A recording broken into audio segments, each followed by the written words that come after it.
Bueno, segundo bloque de Espacio Picasso. Como siempre te recordamos, podés encontrarnos durante toda la semana en las redes sociales, en los teléfonos o en las direcciones que aparecen acá abajo en pantalla. Buenísimo, y ahora seguimos en San Lorenzo conociendo y aprendiendo sobre la historia de su castillo, Vamos.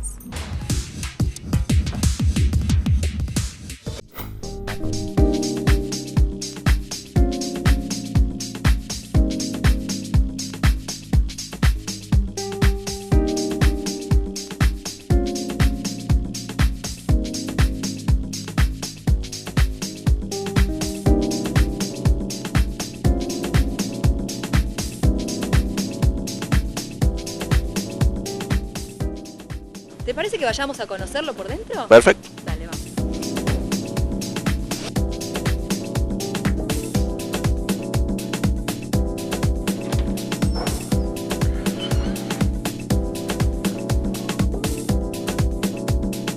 Este espacio era una caballeriza, ¿no es cierto? O sea, el estacionamiento privado de don Luis Bartoletti, donde en principio, por supuesto, estaban sus carruajes, ¿sí?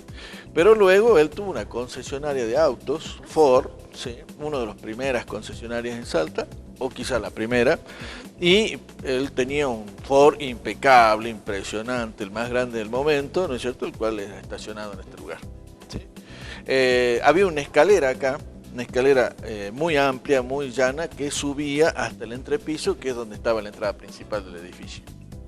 Entonces, ¿sí? Acá era lugar de caballos, así de autos, de esta manera se ingresaba al castillo de es. Luis Bartoletti. De Luis Bartoletti. Ahora bien, la vida de Luis Bartoletti es una cosa muy interesante, porque él era armero de profesión. Entonces, el primer negocio que él pone es una armería, justamente, y con adosada la ferretería. Entonces, en Salta Capital, Florida 60. Actualmente nosotros, si caminamos por calle Florida hacia el sur, podemos ver todavía un letrero, ¿no es cierto?, que dice Bazar Bartoletti.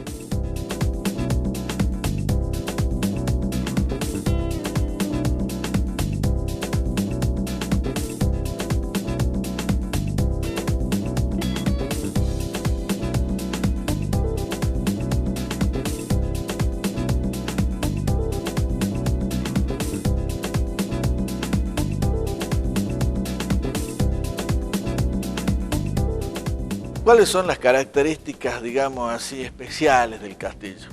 En primer lugar, cuando él empezó a hacer el castillo, por tradición, puso una botella, ¿no es cierto?, con los nombres de toda la familia, en el eje central, ¿no es cierto?, digamos, del eje fundacional del castillo. Después vinieron los mitos, las leyendas, que don Luis había enterrado un tesoro acá, ¿no es cierto? Hasta decían que una olla de oro. Te digo más, en un momento dado, cuando el castillo estuvo abandonado, que fue en ciertos momentos, gente se metía a buscar y a excavar, a ver si la encontraba o no, por supuesto, una leyenda, ¿no? Claro. Otra ¿Se cuestión. sabe dónde puso la botella o se tiene así alguna idea aproximada de dónde? Vos querés encontrar también la cosa de oro, ¿no? No, lo sabes. Otra cosa interesante es que las rejas perimetrales del castillo, como él era armero, había tenido un remanente de fusiles Remington. Bueno, no sabemos si es de la Triple Herencia o de la guerra paraguayo-boliviana, ¿no es cierto? Entonces, con estos fusiles Remington le sacó los caños e hizo las rejas perimetrales.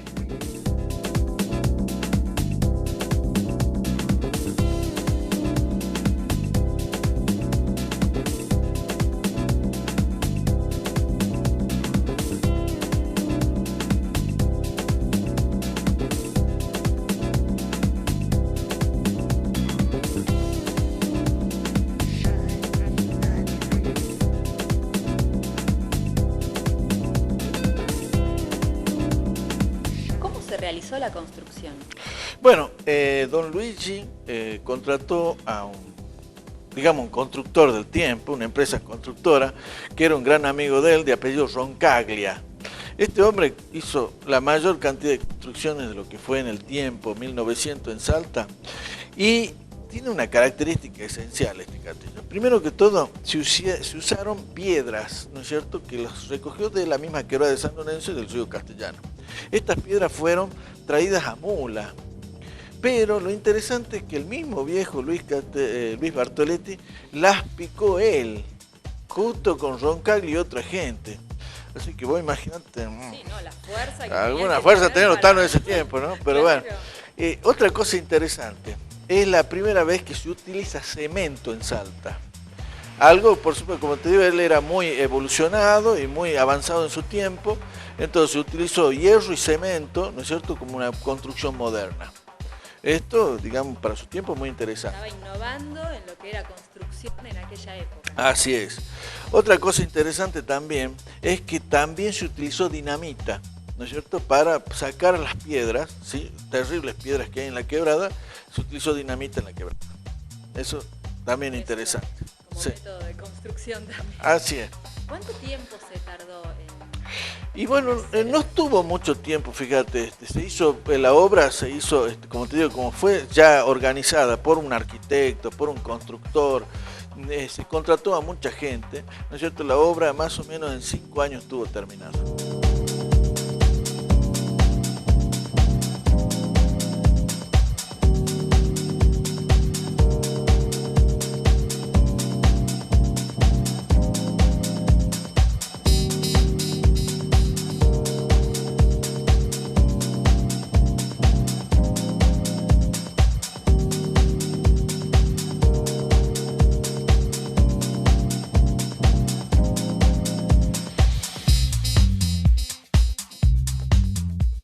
Hay una cosa más interesante también del castillo que te quería contar, que es el tema de los fantasmas. Ay, sí, porque todo el mundo dice que acá hay fantasmas. Sí, se ha aparecido y esas cosas, sí.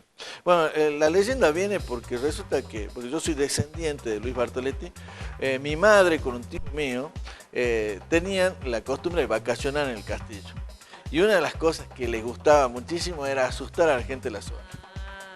Entonces de noche se ponían sábanas en la cabeza y con unos candelabros, ¿no es cierto?, caminaban por las torres del castillo, ¿no es cierto?, y con cadenas y ruido y con un embudo habían hecho una especie así de sonido, ¿no? Pero toda una producción. Claro.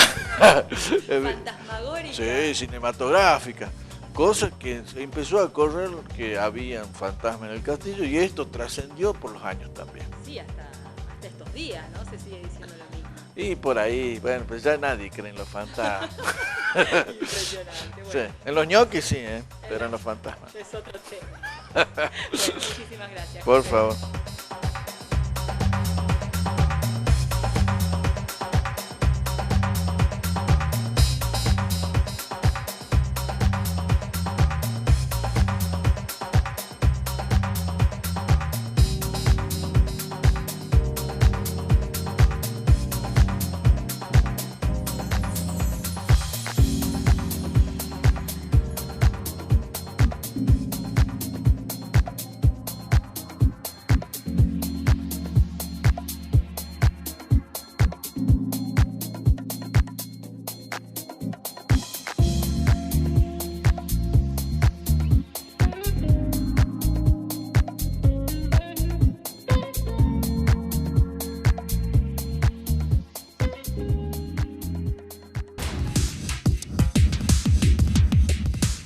Me encantó estar ahí, la verdad que hemos aprendido muchísimo, esperamos que ustedes también en casa lo hayan disfrutado. Quiero agradecer especialmente al investigador que me acompañó y que tanto explicó, que dio cátedra de ese lugar, a José de Guardia de Ponté.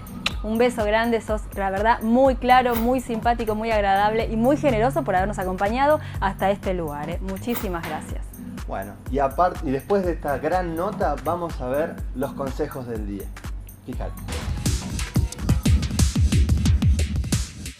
¿Cómo distribuyo el mobiliario en el cuarto principal? Aunque el mueble protagonista es la cama, pisar calidez es lo mejor que nos puede pasar después de un buen descanso. Escogé suelos cálidos como la madera maciza o laminada y vestilos con alfombras de lana de pelo largo que arropen tus pies al caminar descalzo. La cama, como te decíamos, es la pieza clave, es la inversión más importante del dormitorio. En esto no hay que escatimar en gastos, hay que elegir un buen somier y un buen colchón y antes de decidirte, probalo con la almohada. Elegir el cabecero. Las tendencias que marcan cada vez que deben ser más altos y más rectos, aunque los especialistas recomiendan no abusar de la altura, intenta no sobrepasar los 130 centímetros. Los podés forrar con cuero o con telas en relación a las cortinas. Si preferís algo más atemporal, un clásico cabecero de rejilla o de madera laqueada te va a dar además un toque vintage. Otra opción es entelar toda la pared donde se apoya la cama o empapelarla de un modo distinto al resto. El entelado recoge la zona de la cama y le da un aire distinguido. Una alternativa, igual de decorativa aunque más fácil de mantener, son los frentes panelados de madera.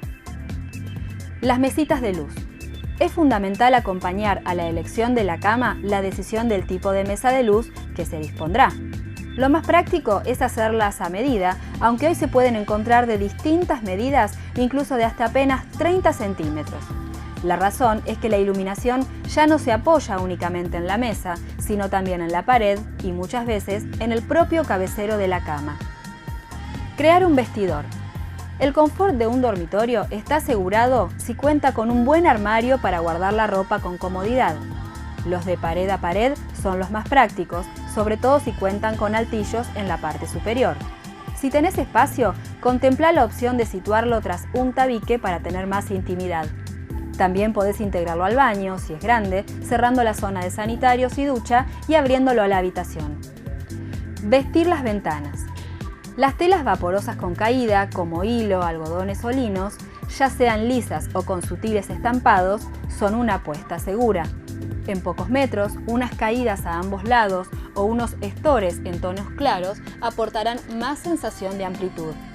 En dormitorios amplios podés optar por una doble cortina, es decir, un visilio y una cortina con una tela más tupida. Y atención a los bajos de la cortina. La tendencia ya no es a ras de suelo, sino que arrastre hasta unos 30 centímetros para que quede más rica. Por último, la mejor iluminación. Para planificar la iluminación artificial del dormitorio hay que plantearse 3 tipos básicos. Un punto de luz en el techo es perfecto para iluminar con rapidez la habitación. Por otro lado, y para crear una atmósfera más intimista, podés utilizar en las mesitas luces indirectas, como las lámparas con pantalla o de retroiluminación con fluorescentes cálidos. Si se quiere leer sin molestar al que duerme, hay lámparas individuales con luz muy tenue a base de LEDs con brazo flexible. Luego está la iluminación extra, como instalar luces dentro de los armarios, halógenas para destacar algún cuadro, de señalización en el suelo, camino al baño, etc.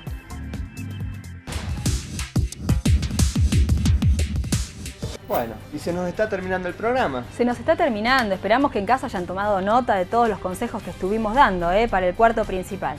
Bueno, hasta el sábado que viene. Muchas gracias por estar ahí como siempre. Esto ha sido Espacio Picasso, que tengan un excelente fin de semana. Chao, chao.